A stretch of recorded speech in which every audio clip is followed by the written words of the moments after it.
had a good lunch. Now we're back at it with all our great educational opportunities. So this is information about the Kieft summer research. And just a little bit of background for you. When chemistry professor Richard Kieft left his $2.3 million estate to the college's chemistry department upon his passing in 2009, he also created a summer research program which gives science students an opportunity to conduct cutting-edge research under faculty supervision. Since its inception in 2010, the program has grown steadily in scope and complexity of research. Today we have the pleasure of having Professor Brad Sturgeon and Professor Audra Sistores. There you go. They're with us today. They're going to talk about the summer research projects that they're doing and these wonderful students who are working on those research projects also. So please join me in welcoming them, and let's hear what they have to say. So how many of you guys knew Doc? Actually, okay. Doc Kieft. Kieft. Yeah. Right? This is one of his early pictures, or I'm not sure when this was taken, but this is the way we think of Doc Kieft. I don't know. Have you guys seen this picture? That was taken when we were here. Yeah. So and Audra and I had the privilege of being here with Doc when he was alive. Actually, Audra is Doc's replacement. Right. Well, no one can replace Doc. But Well, right, yes, the analytical chemist in the department. So, but yeah, so we knew. I came in 2007. Audra came in 2006. So we had a couple years with Doc around. He was a good worker. We learned a lot about him. He was a very frugal man, and so after his passing in 2009, we got called down to the dean's office. Do you remember that? I do, yeah. Yeah, and we never knew that Doc had any money, and so when the dean and president told us that he had left us $2.3 million to the Department of Chemistry and Biochemistry, we call it the Department of Chemistry, but we do chemistry and biochemistry degrees. We were all kind of surprised and looked at each other and tried to figure out how that was going to change our lives. Actually, one of the ways, well, what made it very easy on us is that Doc had already figured out how he wanted to leave his legacy. And so he had 4 endowments. So the first one was for scholarships, because he said if you can't get good students in here, and we want to promote good students coming in here, we want to give some scholarships, and so we can bump up some tuition packages for students by $3,000 to $6,000 for incoming students to encourage them to come. And actually that's worked pretty good over the last roughly 9 years. He also then said that once you get here, research is a very important part. And in the sciences, having a research program is a very important part of sort of being in the lab and getting hands-on skills. And these guys aren't doing very good on their tests this summer. Oh, wait. No, we're not giving them tests. Right? That's what we do during the school year, where we give them exams and things like that. But they read science papers and they do other things like that, and they work in the lab. So they're working in the lab essentially 40 hours a week on these particular research projects. So again, Doc knew about this, and he said, I'm going to leave some money so that these guys get paid $4,000 for 8 weeks. Audra and I get paid as well, and Doc was very interested, or his will was very interesting. He said that we get paid 33% more than the students. So he was very particular about that, but part of it was that if we actually got an NSF award, some of the National Science Foundation or National Institutes of Health, then we could probably make twice of what we make. But so he didn't want us to sit on that and not necessarily think about doing other funding for summer activity. I think that's why he did it. Not Every little bit helps. Yeah. So, but it works really well. But Doc also did something important in his will, and so he set up the third part. So we got scholarships, the summer research, but then he also set up a summer consumable. Okay, and anybody who works finances within an academic situation, you might understand that if somebody gives you an endowment for your consumables, that might go, well, that just counts out of your departmental consumables budget. But he made it very clear that it's only to be spent during the summer months. So he was thinking, because he wants that money to be used in order to support the students. So we have about $20,000 that is a payoff of that endowment that we use to spend on activities and consumables for which these students are working on. So it's their job essentially to spend that money, right? And so we keep good track of that. So, and again, in Doc's mind, not only the scholarships to get good students here, the summer research program that has consumable support, but then he also said that the students need to go and present their research at national meetings. So there's a fourth part of the endowment that covers that. So you can see how, again, Doc in his mind had this idea of how a student should move through the program, and he essentially set it up with his endowment to the college. So anyway, actually I have, this fine picture here. Actually, this is really the way that we remember Doc. Actually, you guys may or may not have seen that one, but this is actually a picture of Doc in his kitchen. Many alumni will remember his lamp that he had it hanging up in his kitchen. And somehow he justified drinking more wine than normal in the later years because of heart health, right? So, our 6 students, so again, there are 12 students working this summer. Some of them have summer activities on the weekends. And our department has 4 department members, Audra, myself, Michael Princell, and Laura Moore. And Michael and Laura are off grading AP Advanced Placement Chemistry exams.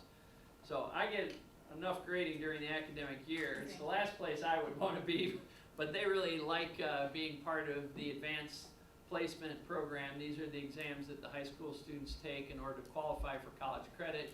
Both of them have been very involved in this. So when they return, their students, actually we have, the other students for Michael did not make it here. But when Laura comes back, her students will be joining her, and so we'll have a total of 12 students there.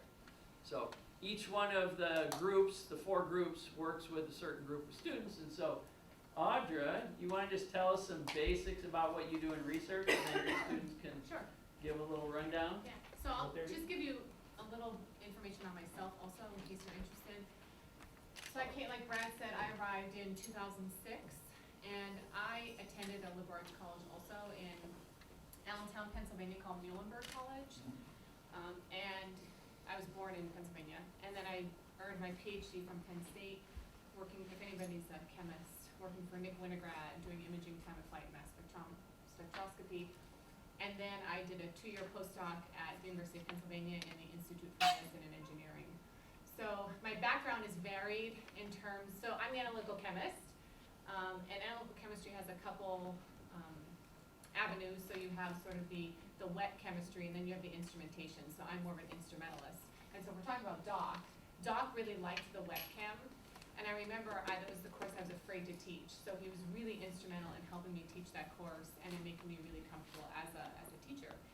And so the research I do here is more of the biomedical type stuff that I did as a postdoc, and some of that drew upon my PhD work. What my group at Monmouth does is we make these cell membranes that are not real cells, so we call them model cell membranes. And we basically, if you think about your cell membrane, it's an oil, right? And so it'll float on water. And so what we do is we float these membrane molecules on a water surface, and then we push them together. And we push them until they can't really push together any further, until they're in this state of we could call it happiness, right? Where their interactions between each other are allowing them to stand sort of with their water-loving parts in the water and their water-hating parts outside the water.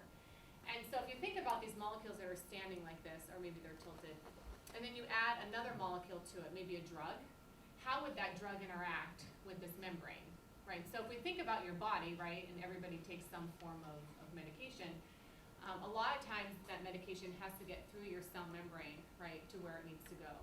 So So how does that happen? How can we further develop better drug delivery vehicles? So that's part of the research that we do. And then the other part is we also look at how different molecules, whether they're natural supplements or actual chemicals made in the lab, how they break down bacterial cell membranes. And so we've done some research in the past looking at the antibacterial effects of honey, because a lot of veterinarians use honey on animals, right, in order to break down bacteria in wounds. And so we could simulate a membrane, but this time we simulate a bacterial membrane, right? And then we add that antibacterial molecule, and we look to see if those molecules are really packed tight, and we add that antibacterial molecule, what should happen to them? Well, they should pull apart, right, or they should break down, right? And so we could see this in the work that we do. So I'd characterize it as biophysical, which is sort of what you are, too, in a sense. So it's really hard in chemistry. We have these little avenues of what we are, but a lot of times our research blends all different aspects of chemistry and biology. So I've been here for 13 years, as Brad had mentioned, and a lot of my students go to pharmacy school or med school or grad school. I have students that are professors at small colleges now. So it's really exciting to see them grow. But this summer, I have 3 students working with me. So I have Kyle McLaughlin, who's going to be a junior next year, Alex Cutright, who's also going to be a junior next year, and Trevor Jones, who's also going to be a junior next year. And they're going to talk to you a little bit about the projects that they do and sort of the overall big picture of those projects, because it's hard when we don't have slides to show you. Okay, so Kyle. Yep. So I'm Kyle McLaughlin. I'm a junior biochem major. And like you said, I'm working in Audra's Trough Lab, just working with insulin, which is it's a hormone kind of responsible for breaking down and storing sugars and controlling like how your digestion works. And it's part of like a collaboration project with Colorado State. It's a graduate program for in their chemistry graduate school. And what I'm focusing on is studying the different physical properties of insulin and seeing how basically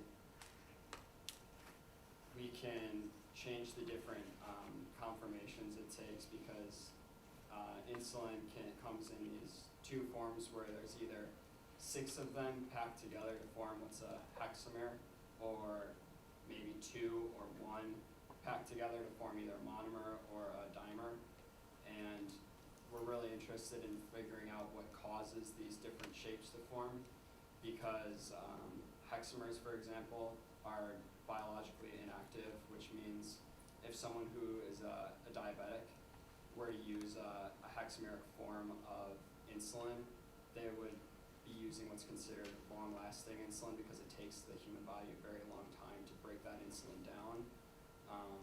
And so because it's biologically inactive, the hexamer can't be used right away for them to break down, food. So it takes that insulin a long time to work, and fast-acting insulin would be maybe a monomer form of insulin. And so I'm studying the different properties that convert insulin between that hexamer shape that is inactive and considered long-lasting insulin, and the monomer dimer shapes that are considered fast-acting, and how their physical properties are changed in relation to other biological molecules such as lipids and different cations such as zinc, which is largely responsible for forming that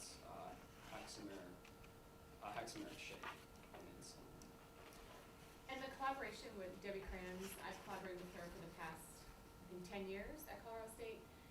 At a small college, a collaboration like that is really useful, because that enables us to publish in high-quality journals, and also a lot of times she has purchased supplies for us. And she's an inorganic chemist, so she does metal inorganic complexes for things like looking at diabetes and also cancer drugs. I'm Alex. I'm going to be a junior here, and I'm working with cannabidiol, also known as CBD. It's a hemp derivative because it is a new thing in the U.S. market, and we really don't know that much about how it is transported throughout your body and how it affects you.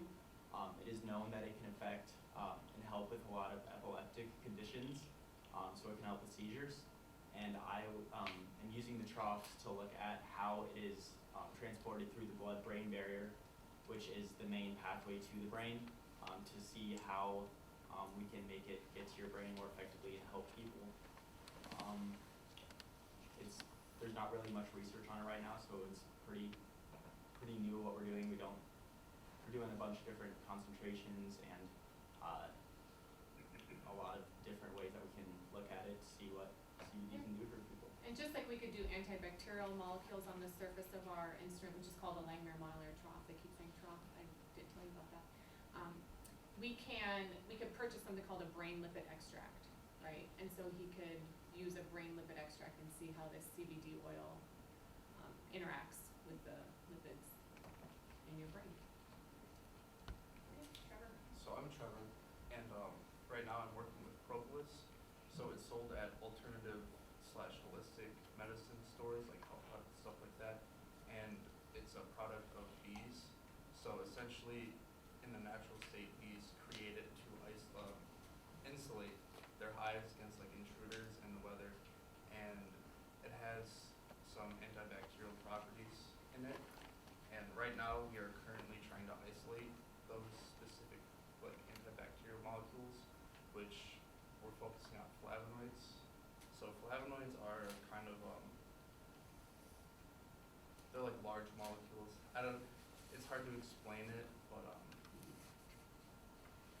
we're essentially, because there are a bunch of different types of molecules in it, we're focusing on that, isolating it out of the propolis, and then we're going to be putting it onto the trough with E. coli lipid extract, which is, E. coli is a bacteria, and we're looking at it to see how it affects the membrane. And then we're also, well, Alex and I are working on some microscopy, so we're building a Brewster angle microscope, and essentially it's a non-invasive type of microscopy where you take a laser and you bounce it off of the surface of the lipids, so you can look at it and see when they're like forming together, because that will reflect the light more. And then I'm also building a fluorescence microscope, and those were previous projects from a student who graduated from her lab, and I'm just seeing it through, finishing it. So it's a lot of effort, but it's a lot of fun, and I'm learning a lot about microscopy techniques, and it's just a really nice thing to be able to do. So, I mean, the microscopy is great because if the lipids are really packed tight, like Trevor had said, you'll see bright areas, and if they're disordered or pulled apart, you'll see dark areas.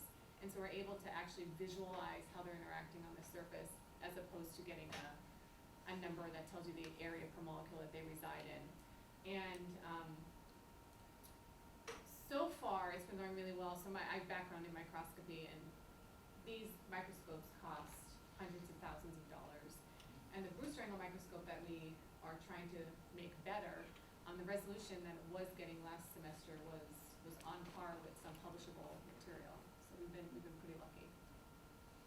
And you made it out of Legos. And we made it out of Legos, yeah. So besides a laser and then a detector, right, and some lenses and polarizers and things like that, you just need something to support this material. And my student Brandon Allen, who graduated last year, who's now going to enter a PhD program at Yale. So I mean, I don't truly take credit for that. I mean, you can take some credit too, because he worked with. He was a good student. Because Brad helped build the microscope too. But yeah, he found an article where someone did build one with Legos, and he said we could do this. But the problem is the gears. So these are the Lego Mindstorms, right? And the gears aren't the best, and I don't know how well they hold up. So these guys are looking at better gears and some metal supports as opposed to Lego supports. But yeah, so lots of interesting things, and I tend to just let them tinker, because my boss in grad school, that's what he did. He just told us to go and do, and we had all these big instruments that I'd never seen before, and they broke, and we had to fix them. So I tend to let them tinker, and then they come and ask me questions every now and then. But these three have been working great together. They're a good support system. They're all Saget brothers, right? If we have any of them in the audience. So that's our theme this summer. Maybe I'm not sure. I'm not. So. But I don't know. Do you guys have questions for these students or for Augur? Yeah, I wanted to know, you mentioned a couple of types of insulin, the long-acting and the short-acting. Across species, is insulin pretty much the same, or? Yeah, so like there's this from different animals to animals, there's this thing called like the very conserved sequences, and like amino acids are what are kind of like the building blocks of the molecule of insulin, and so there's like a sequence of amino acids that kind of make up a chain of the molecule, and it's very similar across. It's not identical, but it's similar enough that actually bovine insulin is actually what was originally used to treat humans, I think. Yeah. So, to answer your question, I guess in a long. I mean, I think some of the Longer, differences, yes. so like you said about the longer acting insulin, right? So if you have, I guess if you have a pump, that's the shorter acting insulin, right? It's gonna act right away, and so that would be the monomeric form. But if you're injecting insulin, it might be in the hexameric form, and then it'll take your body longer to break down. And depending on the drug company, it's the same insulin, right? But they might be different forms of it. But right now they use zinc to make that hexameric form of the insulin. And so we're also looking to see if we could use different cations, like copper would be one that we might be looking into. But yeah, I think it's, as far as I understand, Yeah, it's similar enough to where it can be used Yeah. across almost or most all species.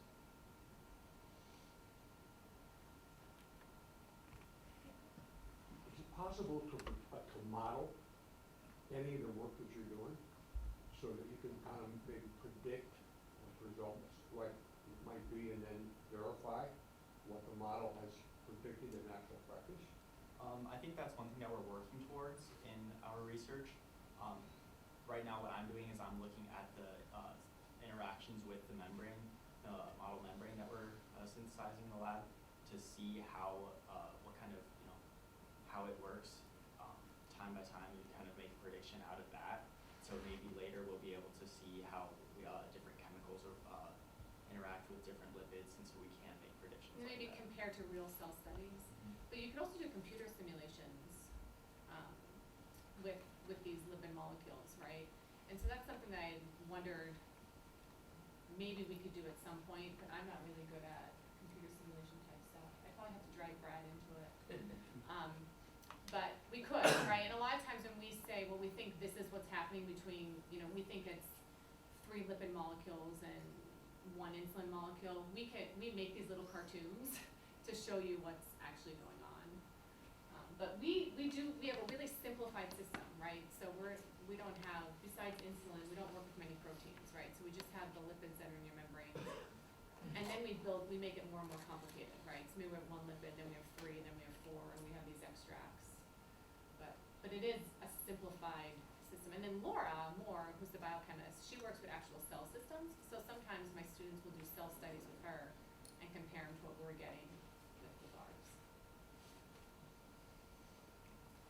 I'm interested in career aspirations of you fellows eventually, and what kinds of progressions that you see that you might work through to go that direction, and how this program might assist you in accomplishing those goals.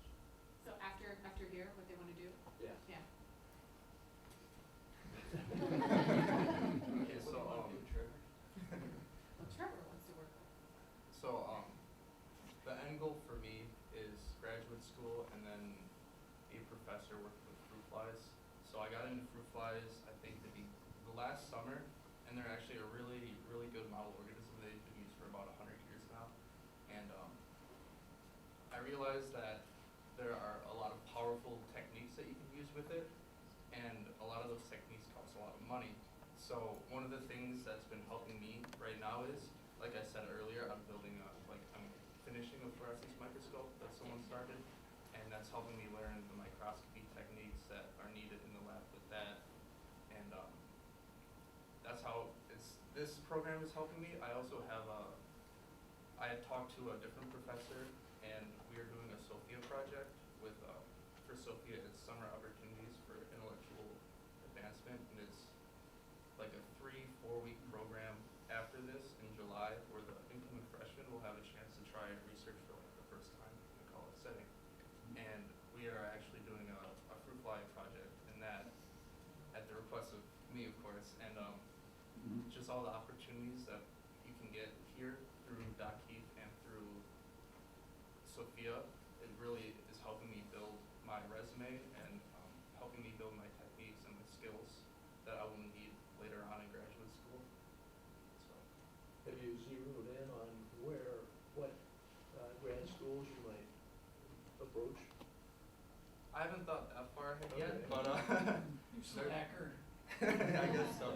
But there is, so I've done a little bit of research on it, and there's one school in particular, Indiana University Bloomington. They are internationally recognized as like a leading like fruit fly researching facility, and they have like 3 major resources that are available. So a lot of the stuff for fruit flies, because it's been used for so long, is open source and widely shared with a bunch of scientists like across the nation. And there's actually a site that models the fruit fly brain.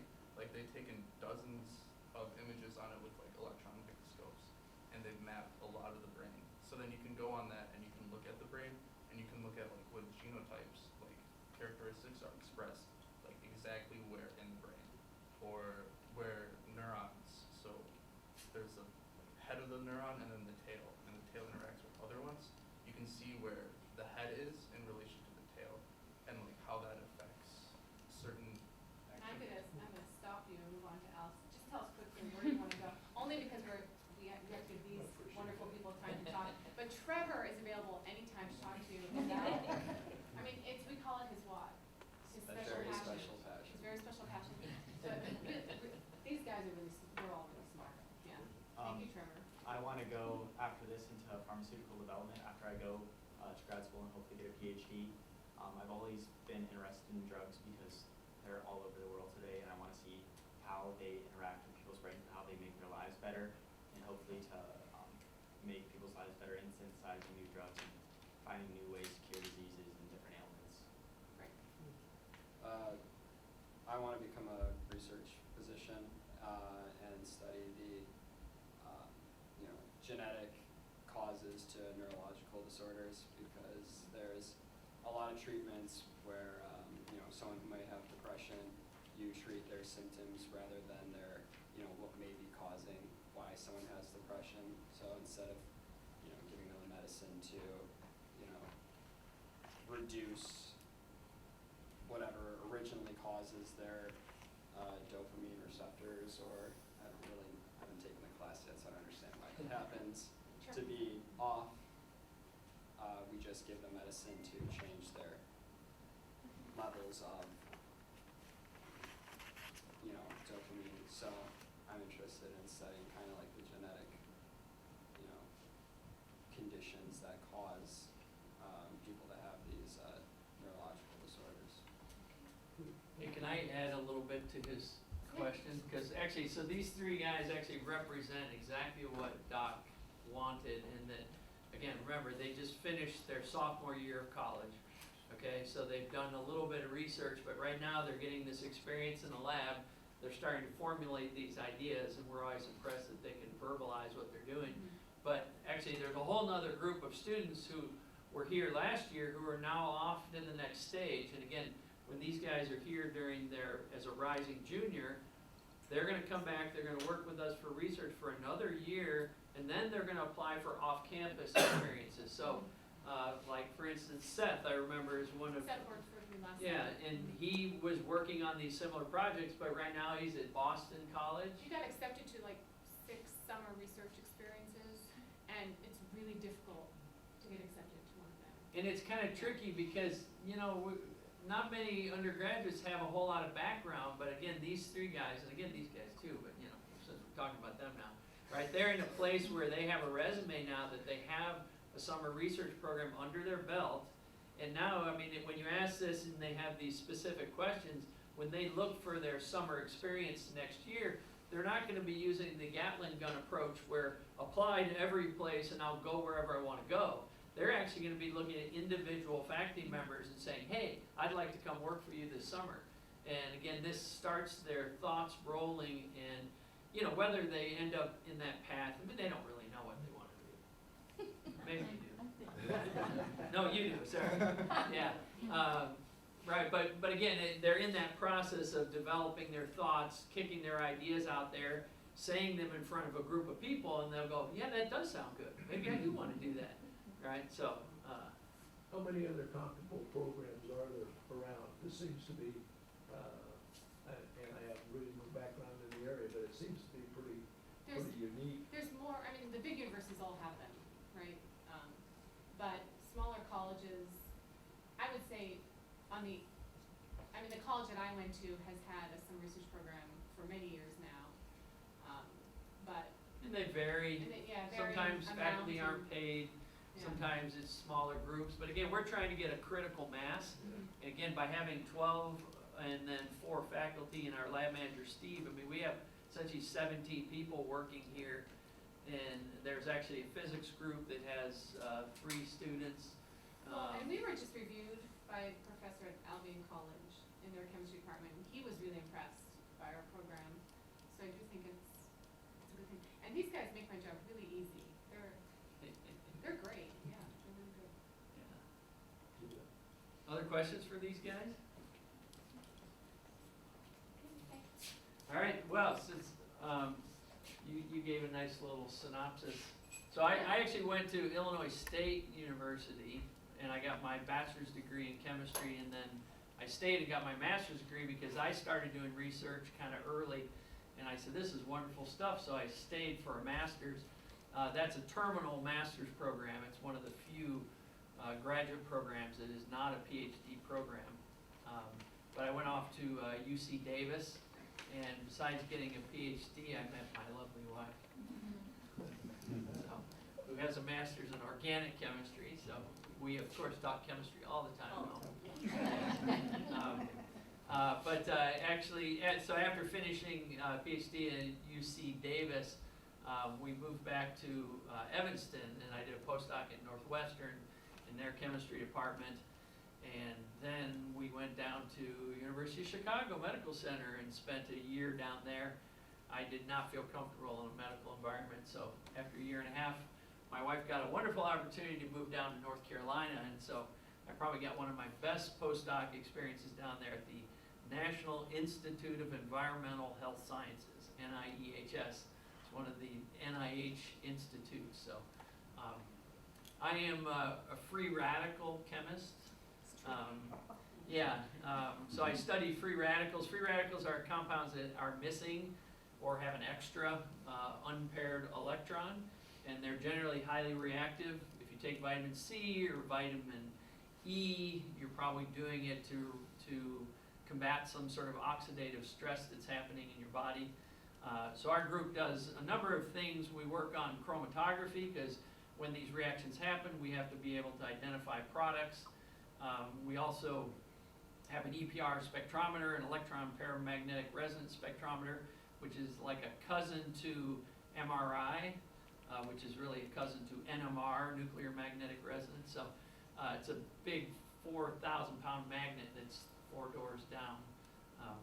And I got a couple of students working on the EPR stuff, and I have Josie's working more. And Will also is another student who's off this weekend, working on some chromatography things. So, you want to go first, Andrew? Yeah. All right, Alright. Andrew. I work with the EPR and glass blowing, so that abomination right there is mine. And the reason we have to make these apparatuses is because, like Brad said, radicals are very highly reactive, and they'll react with themselves, they react with the air, so we have to put it in an apparatus and put it, attach it to the vacuum line, keep it under vacuum, make sure nothing else gets in there except the stuff we want.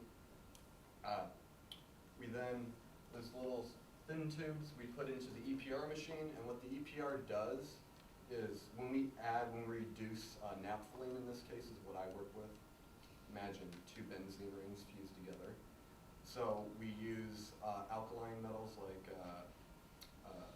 potassium and sodium, which have a valence electron, and they'll add a electron to the naphthalene, and it'll make it a radical. And we put that in the EPR machine, and what will happen is it'll experience magnetic field that we add, and it'll split into two different energy levels. And then we hit it with a microwave, which will resonate with that change in energy level, and we can see where on the naphthalene the electron likes to spend its time. Because since it's two rings fused together, the electron doesn't stay in one spot. It resonates around the 10 carbons and interacts with the hydrogens that are attached there. There's a coupling between the electron and the hydrogen, and we can measure that with the EPR. It will show where that change in energy is resonating with the microwaves we're hitting it with. And from that we can predict we can know which spots the electron likes to stay on more, and that'll be a more reactive spot where reactions are more likely to occur, and we can predict that. Yeah, glass blowing is a sort of a lost art in the sciences, yeah, Andrew's coming along. It doesn't have to look good, right? We're not doing art, although it is artistic, right? Actually, he creates some art in the lab as well, right? So, yeah. All right, good deal. Thank you. Sam, you want to go? Yeah. Go this way. So I also work at the EPR. What I'm focusing on is making these flat cells. So in order to use the EPR, you can buy these like really expensive quartz glass flat cells where you put your sample in in order to have them analyzed. And what I'm doing is I'm using 3D printing technology to make these flat cells. So like that glass one's like $1,000. It's made out of glass too, so you drop it, it's going to break. While this is just made out of a resin plastic that's a lot more like can stand up to more pressure. If I drop this, it's not going to shatter. And you can always just go print another. Yeah, plus we have option. I mean, you just drop it. Hey, wow, that's pretty good. We haven't done that experiment yet. But, You drop that, you Kyle's down here saying drop it. okay, good. and So I'm not gonna drop this. what I'm focused on is designing these cells to be able to mix the compounds inside the EPR instrument, because currently you have to mix them outside and run in and put it in the EPR machine before the radicals disappear, because they're highly reactive. They don't last very long at all. And so if we can mix it inside the instrument, we can get better readings, better ideas of what's going on. Like mixings with all the interesting chemistry occurs. Yeah, and what Sam says is this idea of, like, there are some fairly stable free radicals, like, for instance, vitamin C. You could actually take blood and somebody who's been dosed with vitamin C and put that blood into the EPR spectrometer and see a radical from vitamin C. Now, it's kind of a stable radical, and so people have tended to focus on trying to understand something about these more stable radicals because they're easier to see. So, but the easier they are to see, the less interesting they are. So what we need to do is we need to get to a place where we have radicals that live, say, 30 milliseconds. And the reason they only live for 30 milliseconds is because they're highly reactive and they do something, right? And so we actually are trying to develop these techniques using a variety of 3D printing methods in order to make these mixing cells. And Sam has done a great job. He's very versed in using Fusion 360 AutoCAD program to draw these things, and I mean, I just love this fabrication stuff, 3D printing. You can think it in your head, draw it on the computer, and a few hours later you have a physical thing in your hand. Yeah. And it's a really powerful sort of thought process, because you can think about a lot of things, but then they never, you can't really make them come to life, but you really can make them come to life. And so, Josie. Alright, so I'm Josie and I was working with Will, who couldn't be here today, on high performance liquid chromatography, which is the other machine that Brad was talking about, and we more often refer to it as the HPLC. So we've been using the HPLC to analyze the concentrations of caffeine in coffee, more specifically the Scots roast coffee that you guys have probably had this weekend. And so we use the HPLC to find the absorbance of caffeine in the samples, and then we use standards we made of caffeine with known concentrations of caffeine in it to find the concentrations of the caffeine samples in the coffee from the absorbances. So if you put the standards into the HPLC, you get the absorbance of which like 500 parts per million caffeine absorbs that, and then we put it into a graph and we get an equation from that. Then we can use that equation with the absorbance of the caffeine in the coffee to find the concentration of the caffeine in the coffee samples. So we've looked at different levels of roasts to see how that affects the caffeine levels.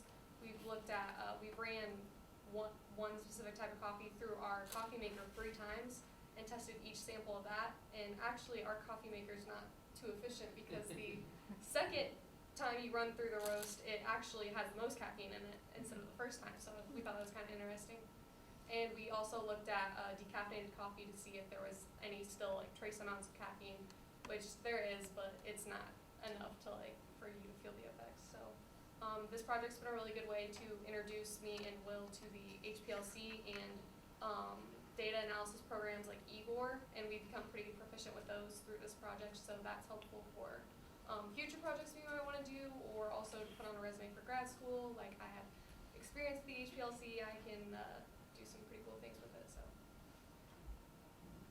Well, and Josie, you've been working almost for a year in research.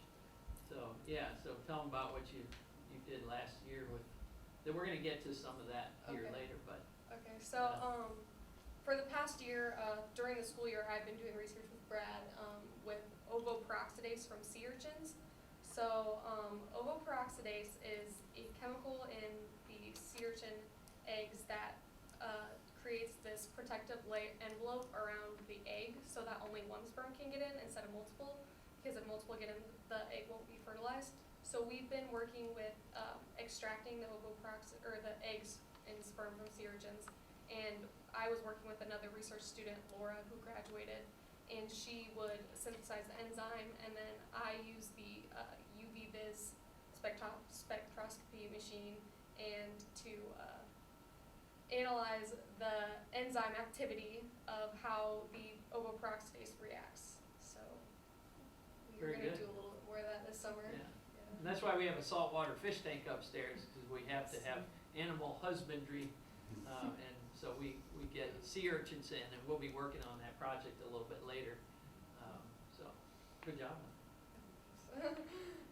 We're running close to time on this, but again, are there any quick questions for the students? Yeah, quick. Yeah. Several of you mentioned honey, and I was wondering if you get your honey from the college bees. So when we first started the project with honey, we bought just some from the store, and then we also bought some natural honey from one of the grocery stores on Main Street. But I did talk to a couple times to Professor Belcher in the English department. I know Professor Vivian also works with them about this project, and she's actually the one who gave me the idea about the propolis. And so we haven't, but I did talk to Trevor, right, about perhaps contacting them again this summer and seeing if we should bring that collaboration to life. I think life gets so busy, so you talk to someone in passing, and it's like, oh yeah, let's do that. And then there's probably grading or a committee or something. Yeah, and that's unique during the summer when they're working essentially 40 hours a week. Spend more time. And you can ask Josie, and sometimes the data's not perfect, and so we've had the conversation, a little bit of a joke, because when you're doing this kind of work, you're searching for answers, and so you then search again or research, right? So that's sort of what you're doing. Seems like you're always doing something over again in research. But during the academic year, when we have either 4 or 8 hours that students commit, depending on how their schedule is, to research during the academic year, you sometimes can't quite make and keep focused on your project, make progress like you do during the summer. So And again, us either. yeah, and us too, because those darn things we call classes keep getting in the way of me doing research. Also, this coming engineering program, there's mechanical and Mhm. chemical and electrical. Yep, right. How is that gonna impact the Kieft summer program? Well, so we hope that they will just expand. I mean, as I said, physics right now has 3 students. Those are being paid off of an DOE or NSF grant that Fasano has received. But I think with the engineering program, there may be some seed money to get some summer research going. Because again, that's real critical for those people to get in the lab, start working on things. And all 4 of us don't have to do research every summer, so we could take say someone goes on sabbatical in the spring, so all 3 of us, Laura, Brad, and I are due for sabbaticals. So if someone goes on a sabbatical in the spring, they can go through the summer, and then the engineer can take a spot, right? And the endowment keeps growing too. Yeah, Doc made it very clear that if chemistry doesn't want to use that biology and physics faculty members are also eligible to be a part of the program. We've done that with biology when there's been certain things going on during the summer that it's hard for one of us to get in there, that we've had James Godey work with us over the summer as well, so. Yes, A question in perhaps a wet chemistry area. This part of the United States is very blessed with rich farm soil for growing corn and soybeans. And I'm wondering if, maybe not currently, but if in the past there's been an attempt to thoroughly analyze the soil content chemically, pH, micronutrients, the elements that are in there that really allow this soil to be so beneficial for growing crops. Well, yeah, the only thing, I mean, we haven't in that aspect, but the environmental science class, they often analyze soil for lead near old homes, right? So we have an atomic absorption instrument that can analyze metals in soil. So we could do metals easily. yeah, and that's a really big project, as you That's a know. big, Yes, I think yes, it would be. Yeah. we'd have to have, one of the reasons this works is because we all have our areas of interest, and then our students work under our umbrella. Yeah. And so that would be an independent study at the moment, or maybe a professor in biology, or if there was a professor that joined our department, so eventually we'd like to have an inorganic chemist.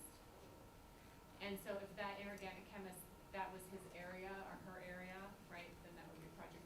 But you're correct, I mean, that is something that would be interesting. Well, and one of the things that Laura Moore works on is sort of this microbe world. And so actually, I would say that it's probably in soil, almost not as much about the chemical composition, but the microbiota that exists in the soil. Again, the nitrification process and all that stuff is certainly well understood. But to categorize that better would certainly be useful. Our biology department is starting in their early stages of their classes with something called the Phage Lab, where they're working in the lab where they literally do go get soils and they then identify phages. And what phages are is, if you're a bacteria, a phage will attack a bacteria. If you're a human cell, a virus attacks your cell. So essentially a phage is a virus for a bacteria. And so they're actually going through the process of doing this understanding of all the sort of biochemistry and the biology that's going on in soils. And I know that Godey was over printing a poster out. They have an electron micrograph of a phage. And you know, these phages are dropping DNA material in there. They're collecting that DNA material. They're analyzing it. And they're showing homology between other phages and seeing if it's unique. So, but like Audra says, in order to make any progress in a research area, we really do have to stay focused. And we say that we do faculty mentored research, meaning that these guys, if they just started working on a project that they thought of, they may not make the progress in the time that they have allocated, but because we can mentor them in that process, Keep it focused. they can, you can keep focused, but that's certainly a hot topic and one of much interest. So Kyle did remind me that Professor Fasano in physics is doing anything with the drones and the nitrogen from the farmland. Yeah. Right, so he's doing something related to that, somewhat. Yes. When you talk about the, I guess the little plastic. The fabricated flat cells or whatever. Yes, and the last one that you held up that's $1,000 and the various chemicals and insulins and lipoids, are those the materials that you talked about, that you had the consumables that you talked about? Do each of you students have to come up with a budget, and do you have to research how much your materials are going to cost? Yeah. And how do you learn to explore those? Do your teachers tell you how to find the cost of materials? I think we buy things from different places, so Sigma Aldrich, Fisher Scientific, and we just say Amazon. Amazon. Believe it or not, yeah. And we just say, go look and let us know how much. And it's interesting because I could buy 100 milligrams of a lipid and it might be $200. And oh God, that's so expensive. It really isn't, because we don't use a lot of it, and chemistry is expensive. And so that's one of the things they learn, that this is what it's like, which is a good skill for grad school, because you don't want to go to grad school and then not know much about the basics, right? How much does this cost? What's this instrument? That kind of thing. But yeah, we went to Family Video in town to buy the CBD oil. I saw that. And actually, I was surprised how much that did cost. They were with me, and I went, "Oh, really? I better use this card." But yeah, so that was. They do. And you can ask them specific questions about those things, and each one, depending on what their project is based on, they usually get an idea of what it costs to do what they're doing, right? Because I mean, we spent $1,000 of material for Sam on the SLA 3D printer that we have, but he can whittle out quite a few $1,000 flat cells, but like everything, it always runs into other little issues. So we must do it again. We must search again. All right. Well, I want to thank you very much, and let's show our appreciation for these amazing students.